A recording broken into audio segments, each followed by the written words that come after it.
Hi students, எல்லாருக்கும் வணக்கம். நம்ம லாஸ்ட் டாபிக் வந்து difference between the horizontal motion and vertical motion பார்த்தோமா, ஓகேங்களா? இப்போ நம்ம பார்க்க போகிற டாபிக் என்ன அப்படின்னு கேட்டிங்க அப்படின்னா லாமிஸ் தேற்றம். இது ஒரு 2 மார்க்கோ இல்லை 3 மார்க்கோ கேட்குறாங்க, சரிங்களா? அதுக்கு சில ஒரு டாபிக் நான் ஒரு டாபிக் சேர்த்துருக்கேன். அந்த டாப்பிக்கை பார்த்துட்டு அந்த டாபிக் பார்க்கலாம், சரிங்களா? ஓகே. என்னதுன்னா சிஸ்டம் ஆஃப் ஃபோர்ஸஸ் அப்படின்னா தமிழில் வந்து என்னதுன்னா அமைப்பின் விசைகள் அப்படின்னு சொல்லலாம், சரிங்களா? அமைப்பின் விசைகள், அதாவது அமைப்பின் விசைகள் சிஸ்டம் ஆஃப் ஃபோர்ஸஸ் தான். என்னென்னா ஒரு எதை வேணால் நம்ம சிஸ்டம் எடுத்துக்கலாம்னு சொன்னோமா. இப்போ இதை வந்து சிஸ்டம் எடுத்துட்டோன்னா இது மேலே 2 or more ஃபோர்ஸஸ் வந்து ஆக்ட் ஆனிச்சு அப்படின்னா அதை என்ன சொல்லணும்னா சிஸ்டம் ஆஃப் ஃபோர்ஸஸ். ஸோ ஒன்று அல்லது அதுக்கு மேற்பட்ட விசைகள் வந்து 2 அல்லது அதுக்கு மேற்பட்ட விசைகள் வந்து ஒரு அமைப்பின் மீது செயல்பட்டால் அது அமைப்போட விசைகள் அப்படின்னு நம்ம சொல்லலாம்.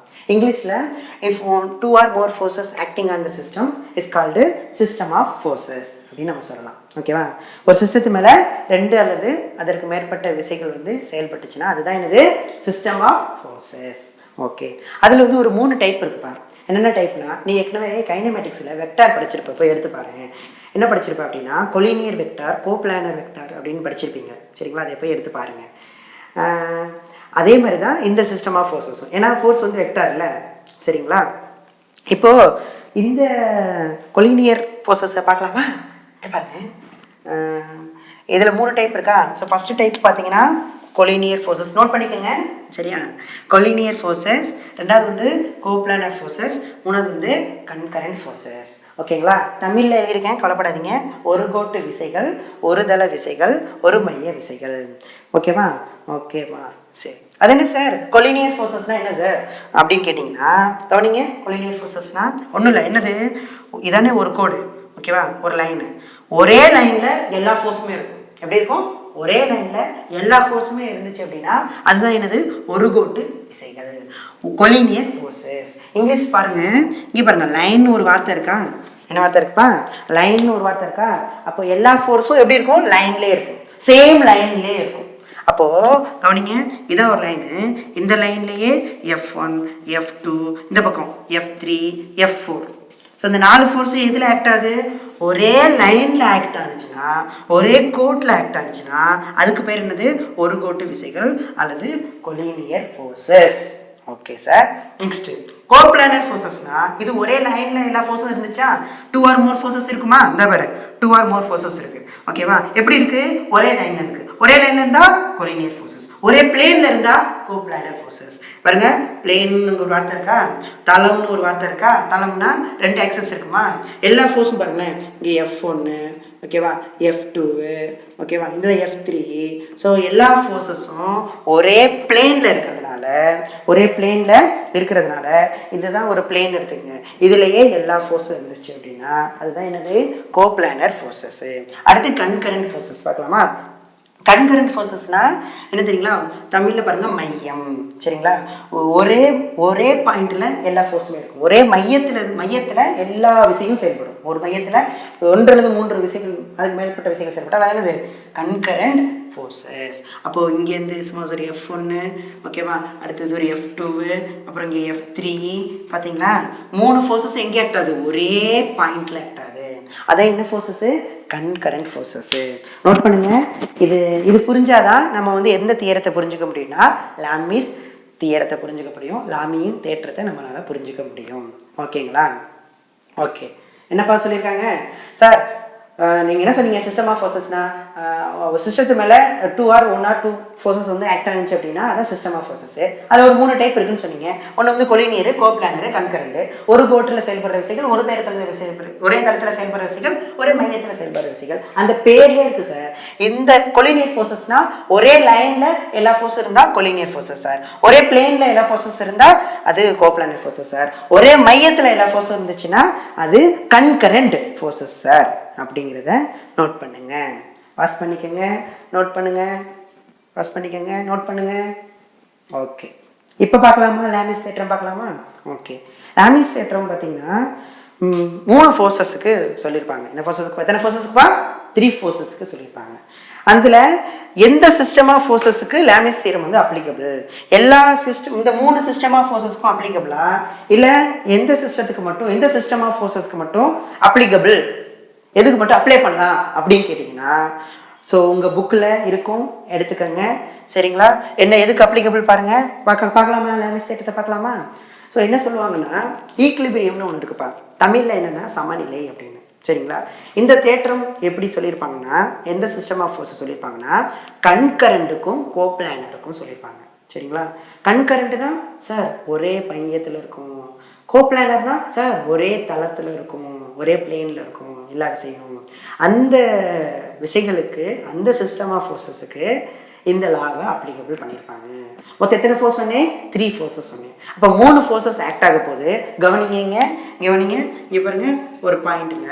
ஏன்னா இங்கே என்னென்ன ஃபோர்ஸஸ் சொன்னேன்? கன்கரண்ட்டும் சொன்னேன், கோப்ளானரும் சொன்னேன்னா. அப்போ பாருங்க, இப்போ பாருங்க, இங்கே ஒரு ஃபோர்ஸஸ்ஸு, இங்கே ஒரு ஃபோர்ஸஸ்ஸு, இங்கே ஒரு ஃபோர்ஸஸ்ஸு. ஓகேவா? புரியுதா?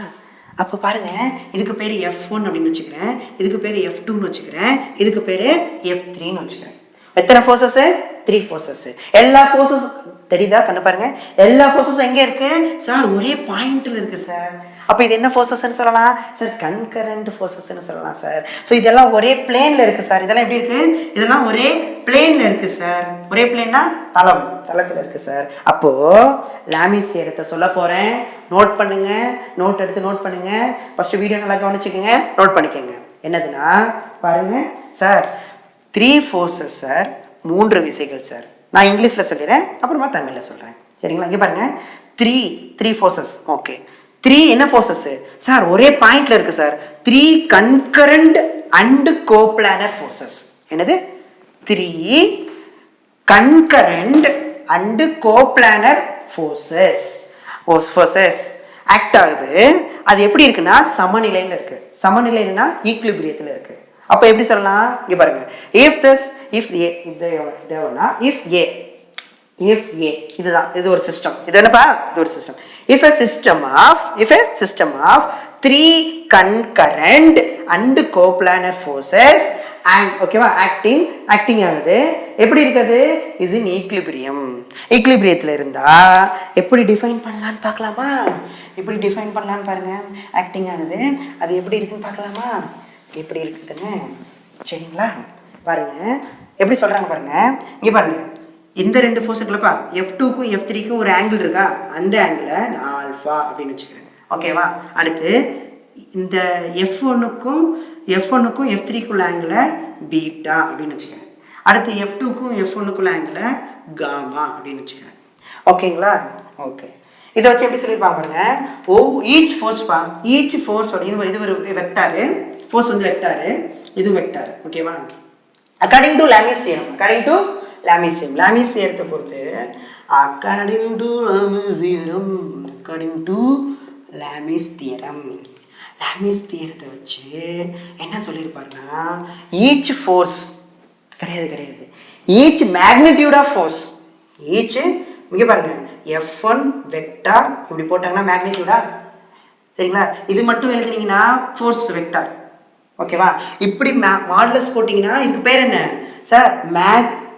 இந்த F1 வெக்டாரோட மேக்னிடியூடு. இப்படியும் எழுதலாம், இல்லைன்னா வெறும் F1 எழுதலாம். இதுக்கு பேரும் மேக்னிடியூடு, இதுக்கு பேரும் மேக்னிடியூடு. ஓகேவா? இதுக்கு பேர் மேக்னிடியூடு மட்டும் சொல்ல முடியாது, இதுக்கு டைரக்ஷன் இருக்கு. அப்போ F1 வெக்டாரோட மேக்னிடியூடு எதுக்கு டைரக்ட்லி ப்ரொபோஷனலாக இருக்கும் அப்படின்னா, அக்கார்டிங் டு லாமிஸ் தேற்றத்தைப்படி மற்ற 2 ஃபோர்ஸ் இருக்கு பார்த்தீங்களா? F2 F3க்குள்ள ஆங்கிளுக்கு என்ன ஆங்கிளுக்கு? சைன் ஆங்கிளுக்கு. மற்ற 2 ஃபோர்ஸோட ஆங்கிள் என்ன? இங்கே பாருங்க, F1க்கு ஆப்போசிட் என்ன ஆங்கிள்? F2க்கும் F3க்குள்ள ஆங்கிள் என்ன? ஆல்ஃபா. ஓகேவா? அது என்ன சொல்றாங்கன்னா, இங்கே பாருங்க, F2 வெக்டார் ஈச் ஃபோர்ஸோட magnitude according to Lami's theorem, each ஃபோர்ஸோட magnitude proportional to sin of angle between the other two forces. அப்ப F2னா எதுக்கு பார்க்கணும்? other two forces என்னது? F1ம் F3யும். அப்ப பீட்டா. அடுத்து F3னா F1ம் F2ம். F1க்கு F2க்கு ஆங்கிள் எவ்வளோ? காமா. இதப்பா லாமிஸ் தியரம். ஓகேவா? நான் திரும்ப சொல்றேன், கவனிங்க. என்னன்னா லாமிஸ் தியரம்னா, இப்போ சிஸ்டம் ஆஃப் 3 ஃபோர்ஸஸ், இங்க பாருங்க, 3 ஃபோர்ஸஸ். ஓகேவா? என்னென்ன forces? 3 concurrent and coplanar forces ஈக்குலிபிரியத்தில் இருக்கும்போது ஈச் ஃபோர்ஸோட என்னது இது, ஈச் ஃபோர்ஸோட magnitude proportional to sine of angle, this is angle, sign of angle between other two forces, இதான் என்னதுன்னா லாமிஸ் தியரம். தமிழில் கேப் போட்டோன்னே தமிழில் சொல்கிறேன் அப்படின்னு கேட்டிங்கன்னா கவனிங்க, சொல்கிறேன், நோட் பண்ணுங்க. ஒன்று பண்ணலாமா? சமதளத்தில் ஓகேவா, என்னதுப்பா சமமாக இருக்கும்போது ஓகேவா, சமநிலையில் உள்ள என்னப்பாவில் சமநிலைனா சமநிலையில் இருக்குது சரியா, சமநிலையில் உள்ள எத்தனை ஃபோர்ஸஸ்? மூன்று என்னென்ன ஃபோர்ஸஸ்? ஒரு மைய மற்றும் ஒரு தளம். இது வந்து மையம், இது வந்து தளம். அப்போ சமநிலையில் உள்ள ஒரு தள மற்றும் ஒரு மைய விசைகள் செயல்படும் பொழுது ஓகேவா, சமநிலையில் உள்ள மூன்று ஒரு மையம் மற்றும் ஒரு தள விசைகள் செயல்படும் பொழுது இது என்னது? எண் மதிப்பு, விசையோட எண் மதிப்பு. ஒவ்வொரு விசையின் எண் மதிப்பு எதற்கு நேர்த்தகவில் இருக்கும் அப்படின்னா சைன் ஆஃப் ஆங்கிளுக்கு, சைன் கோணத்திற்கு நேர்த்தகவில் இருக்கும். இந்த கோணம் எதுக்கும் உள்ள கோணம்? மற்ற இரண்டு விசைகளுக்கு இடையே உள்ள கோணமா? இந்த விசையின் எண்மதிப்பை எடுத்தா கோணம் எதை எடுக்கணும்னா மற்ற இரண்டு விசைகளோட கோணத்தை எடுக்கணும். இந்த விசையை எடுத்தீங்க அப்படின்னா மற்ற ரெண்டு விசைகளோட கோணத்தை எடுக்கணும். இந்த விசையை எடுத்தீங்க அப்படின்னா மற்ற ரெண்டு விசைகளோட கோணத்தை எடுக்கணும். ஓகேங்களா? அப்போ தமிழில் எப்படி சொல்லலாம் சார்? சமநிலையில் உள்ள ஒரு தள மற்றும் ஒரு மைய விசைகள் செயல்படும் பொழுது ஒவ்வொரு விசையின் எண் மதிப்பு சைன் கோணத்திற்கு மற்ற இரண்டு விசைகளின் சைன் கோணத்திற்கு நேர்த்தகவில் இருக்கும். Each force magnitude of each force proportional to sine of angle between the other two forces is called Lami's theorem. ஓகேவா? அப்போ ஒரு தள விசைகள் ஒரு மைய விசைகள்லாம் புரியுதா? இங்கிலீஷில் கன்கரண்ட் கோப்ளானர் மட்டும்தான் அப்ளிகபிள் பண்ண முடியும். ஓகே, இது என்ன பண்ணுறோம்? ப்ரொபோஷனல் எடுத்தாலே கான்ஸ்டன்ட் சேர்ப்போமாப்பா? அப்போ இங்கே பாருங்கள், ப்ரொபோஷனல் எடுத்தால் கான்ஸ்டன்ட் சேர்க்குற பாருங்க. அப்போ F1 மேக்னிடியூடு இந்த ப்ரொபோஷனல் இந்த நேர்த்தகவு எடுத்தால் ஒரு மாறிலி சேர்ப்பாங்க. மாறிலினா கான்ஸ்டன்ட். ஸோ அப்போ கான்ஸ்டன்ட் இன்டூ சைன் ஆல்ஃபா. அடுத்து எதுக்கு எழுதுனீங்கன்னா F2 vector equal to constant into sine beta. இதுக்கு எடுத்தீங்கன்னா F3 vector equal to constant into sine gamma. எழுதலாமா? ப்ரொபோஷனல் எடுத்தால் கான்ஸ்டன்ட். நல்லா பாருங்க, எல்லா கான்ஸ்டன்ட்டும் ஒரே மாதிரி இருக்கு. ஸோ அப்போ கான்ஸ்டன்ட்டும் எப்படி இருக்கும்? சமமாக இருக்கும். அப்போ இதை எப்படி எழுதலாம்? கவனிங்க, இதை எப்படி எழுதலாம்? கான்ஸ்டன்ட் ஈக்குவல் டு இது மல்டிப்ளைல இருக்கா? அப்போ இங்கே போனால் டிவைடில் போகுமா? அப்போ F1 vector by sine alpha sir. Okay, இது எப்படி எழுதலாம்? Constant equal to F2 vector by sine beta sir. Okay, இது எப்படி எழுதலாம்? Constant equal to F3 vector by sine gamma sir. Okay sir, sine gamma sir. ஓகேங்களா? Okay, அப்போ என்ன பண்ணலாம்? இதை பாருங்க, நெக்ஸ்ட் பாருங்க, மூணுமே கான்ஸ்டன்ட் ஈக்குவலாக இருக்காப்பா. அப்போ மூணுதும் எப்படி இருக்கும்? ஈக்குவலாக இருக்கும். அப்போ எப்படி எழுதலாம் sir? F1 vector by sine alpha. Okay, அடுத்து F2 vector by sine beta. Okay, equal to F3 vector by sine gamma sir. இதுதான் என்ன தியரம்? Lami's theorem. லாமியின் தேற்றம். கான்ஸ்டன்ட் ஈச் ஃபோர்ஸ் திரும்ப சொல்லலாமா? லாமிஸ் தியரம் அப்படிங்கிறது சார் 3 ஃபோர்ஸஸ் இருக்கும் sir. 3 concurrent and coplanar forces ஓகேவா, ஈக்குலிபிரியத்தில் இருக்கும்போது ஈச் ஃபோர்ஸோட magnitude proportional to sine of angle between the other two forces. ஓகேவா, constant also equal. This is the Lami's theorem. ஓகேங்களா? நோட் பண்ணிங்களா? எப்படி வந்துச்சுன்னு தெரியுதா? உங்கள் புக்கிலையும் இருக்கும். சரிங்களா? ஓகே, இதை வச்சு நான் ஒரு ப்ராப்ளம் போட்டுமா?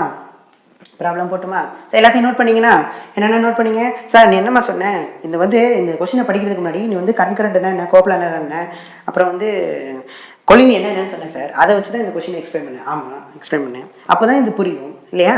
ஆமாம். அப்போ லாமிஸ் தியரம் எப்போ applicable sir? Concurrent and coplanar forces, ஒரு தள மற்றும் ஒரு மைய விசைகளுக்கு லாமிஸ் தியரத்தை பயன்படுத்தலாம். எப்போ? ஈக்லிபிரியத்தில் இருக்கும்போது. ஈக்லிபிரியம்னா சமநிலையில் இருக்கும்போது. ஈக்லிபிரியம்னா மொத்த விசை 0.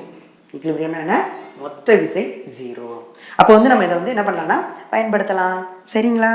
ஓகேவா? Okay okay.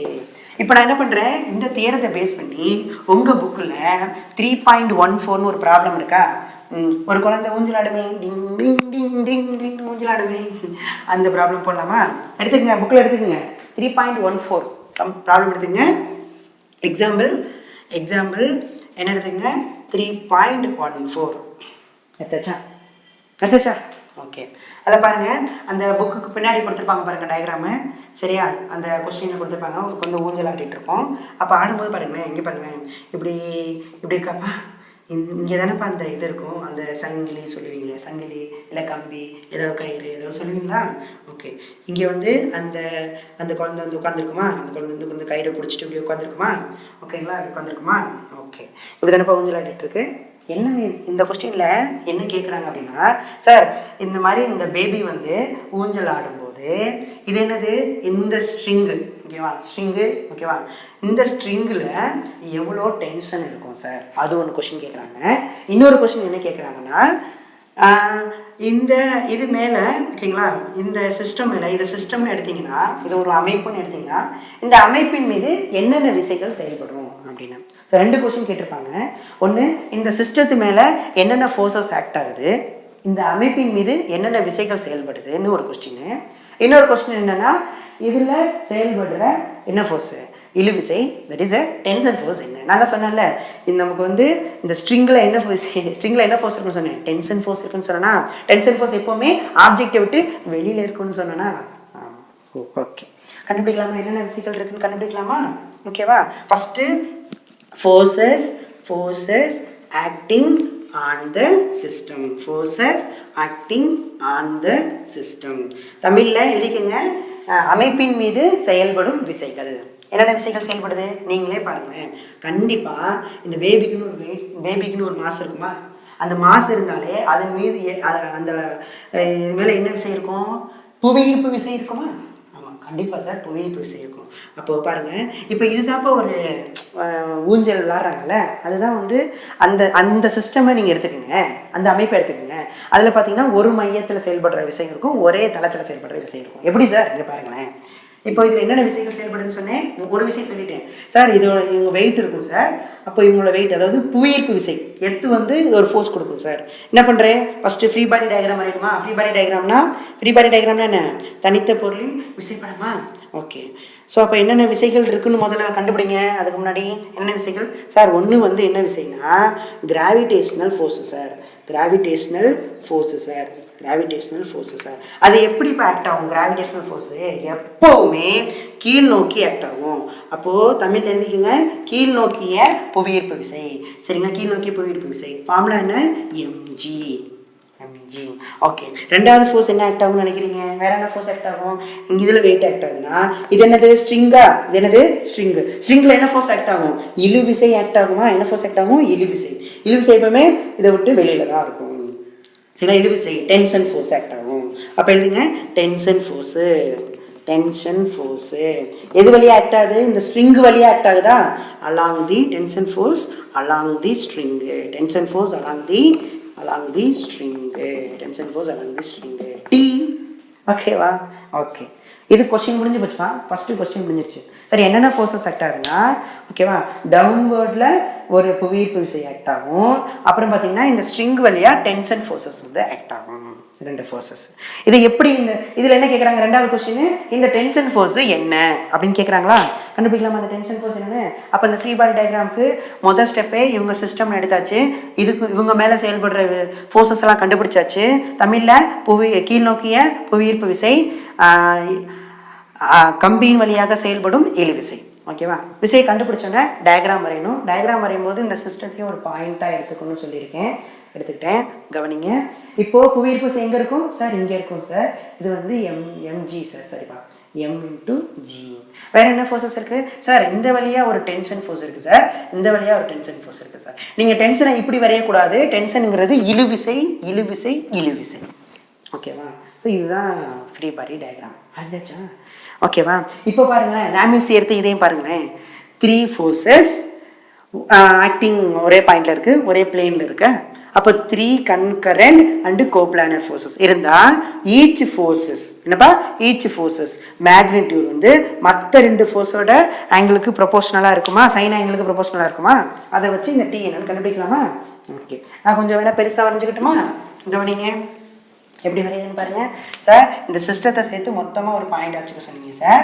கண்டிப்பாக இது மேலே உங்களுக்கு எம்ஜிங்கிற ஃபோர்ஸ் ஆக்ட் ஆகும் சார். இந்த ஸ்ட்ரிங் வழியா இங்கேயும் ஸ்ட்ரிங் இருக்கு சார், இங்கேயும் ஸ்ட்ரிங் இருக்கு சார். அப்போ இங்கே ஒரு டென்ஷன் ஃபோர்ஸு, இங்கே ஒரு tension force sir. Okay sir, நம்ம இப்போ என்ன ஆங்கிளே கொடுக்கலன்னப்பா, என்னடா அது ஆங்கிளே கொடுக்கல அப்படின்னா நீங்களே ஏதாவது ஒரு ஆங்கிள் எடுத்துக்கோங்க சரிங்களா. நான் என்ன பண்ணுறேன், ஒரு லைன் வரையிறேன் பாருங்க. லைன் வரையலாமா? அங்கே பாருங்க, நான் ஒரு லைன் வரைகிறேன். ஓகேவா? ஓகேங்களா? வரைஞ்சி இப்போ என்ன பண்ணலான்னா இங்கே பாருங்களேன், இப்படி ஒரு லைன் வரையலாமா? ஓகே, ஓகேவா? ஓகே, இப்போ இந்த ஸ்ட்ரிங் இருக்குல்லப்பா, ஆமாம், இது வந்து இது என்ன ஆக்சிஸ்? Y axis sir. அதோட ஒரு டீட்டாங்கிற ஆங்கிள் இருக்குன்னு வச்சுக்கோங்க. எவ்வளோ ஆங்கிள்ப்பா? டீட்டாங்கிற ஆங்கிள். அதே ஆங்கிள் தானே இதுவும் இருக்கும். அப்போ இது டீட்டா தானே, டீட்டா. Okay sir. அப்போ மொத்தமாக இது எவ்வளோப்பா சார்? மொத்தமாக எவ்வளோனா theta plus theta 2 theta sir. Okay, அப்போது இந்த ஃபோர்ஸ் எடுத்தால் இதுக்கு ஆப்போசிட் ஆங்கிள் 2 டீட்டா. ஏன்னா மற்ற 2 ஃபோர்ஸோட ஆங்கிள் தானே எடுக்கணும் லாமிஸ் செய்யறதுக்கு. ஓகே சரி சார். அப்புறம் இந்த ஃபோர்ஸ், இந்த ஆங்கிள் எவ்வளோ இருக்கும்? இந்த ஆங்கிள் எவ்வளோ இருக்கும்? இந்த ஆங்கிள் எவ்வளோ இருக்கும்? இந்த ஆங்கிள் எவ்வளோ இருக்கும்? பாருங்க எவ்வளோ இருக்கும். இங்கே பாருங்க, தனியாக வரையணும் பாருங்க சார். இந்த பக்கம் டி இருக்குது சார், இது டீட்டா சார். கரெக்டானப்பா? உங்களுக்கு போர்டில் ரெட் கலர் தெரியலன்னா நான் வேணா பிளாக்ல வரையிறேன் பாருங்களேன். ஓகே, இங்கே பாருங்க, இதை மட்டும் அப்படியே கட் பண்ணி வரீங்க சார். இது டி சார், இது டீட்டா சார். அப்போ பேலன்ஸ் என்ன இருக்கும்? இது எவ்வளோ டீட்டா இருக்கும் சார்? மொத்தமாக 180 இல்லை சார், மொத்தமாக எவ்வளோப்பா? 180. அப்போ இந்த டீட்டா மட்டும் நம்ம மைனஸ் பண்ணிட்டோன்னா இது பேலன்ஸ் எவ்வளோ இருக்கும்? 180 மைனஸ் டீட்டா சார். அப்போ இது எவ்வளோ சார்? 180 minus theta sir. அப்போ இது டீட்டா, அப்போ இது எவ்வளோ இருக்கும் சார்? இதுவும் 180 மைனஸ் டீட்டா சார். ஓகேவா? பாஸ் பண்ணிக்கங்க, நோட் பண்ணுங்க. சரியா? பாஸ் பண்ணிக்கங்க, நோட் பண்ணுங்க. இதையும் எழுதியாச்சா? ஓகே ஓகே சரிங்களா?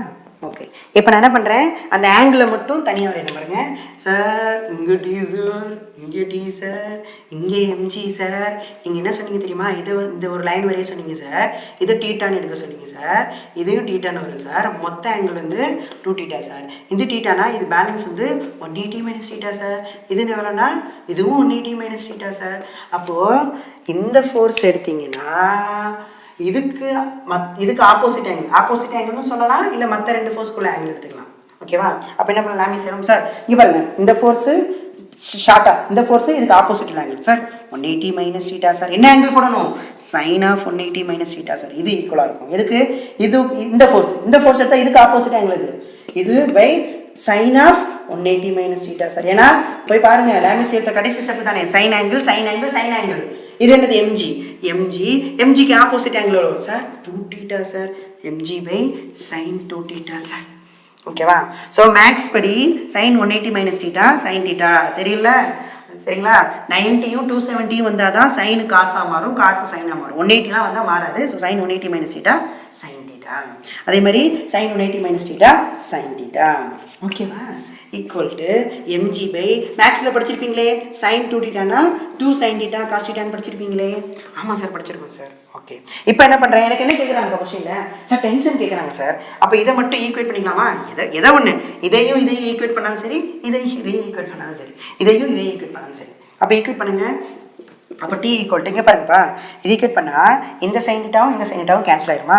ஆமாம் சார், இதுவும் கேன்சல் ஆயிரும். ஏன்னா இது இங்கே போகும், சைன் டீட்டா கேன்சல் ஆயிரும். பேலன்ஸ் என்ன இருக்கும்? T equal to MG divided by balance என்ன? 2 காஸ் டீட்டா. டென்ஷன் ஃபோர்ஸ் கண்டுபிடிச்சாச்சு. என்ன? MG by 2 cos theta, MG by 2 cos theta. சரிங்களா? இவ்வளோ தான் இந்த ஸ்ட்ரிங்கில் ஆக்ட் ஆகிற டென்ஷனு. சப்போஸ் டீட்டா வந்து 0 டிகிரின்னு வச்சுங்கப்பா. டீட்டா வந்து 0 டிகிரி அப்படின்னா, டீட்டா 0 டிகிரினா என்ன ஆகும்? இங்கே பாரு, டீட்டா 0 டிகிரின்னு வச்சுக்கேன். இதானே 2 டீட்டா. டீட்டா 0 டிகிரினா என்ன ஆகும்? இது ரெண்டும் ஒரே மாதிரி வந்துருமா? இங்கே பாருங்க, அப்படி ஒட்டிடுமா? நல்லா பாரு, 2 டீட்டா டீட்டா 0 வாடா அப்படின்னு ஒட்டிடும். அப்போ இங்கிட்ட ஒரு டீயும் இது ஒரு டீ என்ன ஆயிடும் 2t ஆயிடும் சார். இங்கே என்ன ஃபோர்ஸ் இருக்குது mg இருக்குது சார். ஓகே mg இருக்குது ஓகேவா. இங்கே mg இருக்குது. இப்படி தானே இருக்கும் டயக்ராம். டீட்டா 0 அப்படி இருக்கும் டயக்ராம் இப்படி தான் இருக்கும். அப்போ இங்கே டீட்டா 0 போட்டால் டென்ஷன் எவ்வளோ பார்ப்போம். டீட்டா 0 போட்டால் காஸ் 0 எவ்வளோ 1, காஸ் 0 எவ்வளோ காஸ் 0 1. அப்போ போட்டால் டீ கொண்டு ஒரு mg/2 சார். இதுதான் சார் டென்ஷனு. இப்போ டீட்டா வந்து 0 டிகிரியாக இருந்தால் T tension equal to mg/2. இன்னொரு ஷார்ட் சொல்லுவாப்பா, இன்னொரு ஷார்ட் கட்டு. இது எப்படி வந்துச்சுன்னு இப்போ டயக்ராம் எப்படி மாறிடுச்சா. ஆமாம், இது எப்போன்னு சொன்னேன், நல்லா ஒரு பாயிண்டை படிச்சிருப்பீங்க சார். ஈக்குலிபிரியம் 3 ஃபோர்ஸஸ் வந்து ஈக்குலிபிரியம்னா என்ன சமநிலை. சமநிலைன்னா என்ன மொத்த ஃபோர்ஸு 0, மொத்த ஃபோர்ஸு 0. அப்போ பாருங்களேன், இது ஆக்டர் மொத்த ஃபோர்ஸ் எப்படி கண்டுபிடிப்பேன் சார். மொத்த ஃபோர்ஸ்னா நெட் ஃபோர்ஸு சார். ஆமாம், மொத்த ஃபோர்ஸ்னா நெட் ஃபோர்ஸு. மேலே ஆக்டாகிறது வந்து ப்ளஸ் ஒயில் ஆக்டர்னால ப்ளஸ் சார். இது மைனஸ் ஆக்டர்னால மைனஸ் ஒயில் ஆக்டர்னால minus sir. T plus T 2t sir. இது mg மைனஸ் mg சார். ஆமாம், இந்த லாமிஸ் தியரம் வந்து அப்ளிகபிள் ஈக்குலிபிரியம் சார். ஈக்குலிபிரியம்னா net force 0 sir. Equal to 2t minus mg sir. So இந்த ப்ளஸ் mg இந்த பக்கம் வந்துடும். அப்போ 2t வந்துடும். இது வந்து t equal to mg/2 sir. எப்படியும் பண்ணலாம் சரிங்களா. எப்போ நெட் ஃபோர்ஸ் 0 போடுறோம் சார். Equilibrium sir. சமநிலை. என்ன நிலை சமநிலை. அப்படி போட்டு போடலாமா. ஸோ டீட்டா 0 இப்படி ஆயிடும். இதுதான் டென்ஷனு. அப்போது அந்த ஊஞ்சல் ஆடுறாங்களா அப்போ அந்த பேபி அவங்க மேலே என்னென்ன ஃபோர்ஸஸ் ஆக்ட் ஆகும் அப்படின்னா டென்ஷன் ஃபோர்ஸ் ஆக்ட் ஆகும், வெயிட் ஃபோர்ஸ் ஆக்ட் ஆகும். அது ஒரு பாயிண்டாக ஒரு ஃபஸ்ட்டு கொஸ்டின் ஆன்சர் முடிஞ்சிச்சு. ரெண்டாவது வந்து என்ன பண்ணணும்னா நம்மளே ஒரு டீட்டா எடுத்துக்கோங்க. இது பார்த்தீங்கன்னா நம்மளே வந்து என்ன பண்ணுறோம்னா இங்கே டி இருக்குது, இங்கே டி இருக்குது, இங்கே mg இருக்குது. நம்மளே என்ன பண்ணுறோம் இங்கே ஒரு ஆங்கிள் எடுத்துக்கிறோம் டீட்டான்னு. இது டீட்டானா இதுவும் டீட்டாவாக தான் கண்டிப்பாக இருக்கும் ஓகேவா. ஏன்னா இது வந்து சிம்மெட்ரிக்கலாக இருக்குது. சிம்மெட்ரிக்கல் அப்படின்னா ஒரே மாதிரியாக இருக்குது. அதனால் இது டீட்டா மொத்தமாக 2 டீட்டா. இது சைன் 180 மைனஸ் டீட்டா. ஏன்னா இதில் 180லேருந்து மொத்தமாக 180லேருந்து டீட்டா மைனஸ் பண்ணால் 180 மைனஸ் டீட்டா, இது 180 மைனஸ் டீட்டா. ஸோ இதை சால்வ் பண்ணும்போது என்ன பண்ணுவோம் சார். இந்த ஃபோர்ஸ் எடுத்தால் இதுக்கு opposite angle sir, sine angle sir. இந்த ஃபோர்ஸ் எடுத்தால் இதுக்கு ஆப்போசிட் சைன் ஆங்கிள் சார். இந்த ஃபோர்ஸ் எடுத்தால் இதுக்கு ஆப்போசிட் சைன் ஆங்கிள் சார். 3 ஈக்குவலாக இருக்குது சார். அதான் சார் லாமிஸ் தியரம் அப்படின்னு போட்டு சம்ம வந்து முடிச்சிடலாம் சரிங்களா. நோட் பண்ணிக்கோங்க. தேங்க்யூ.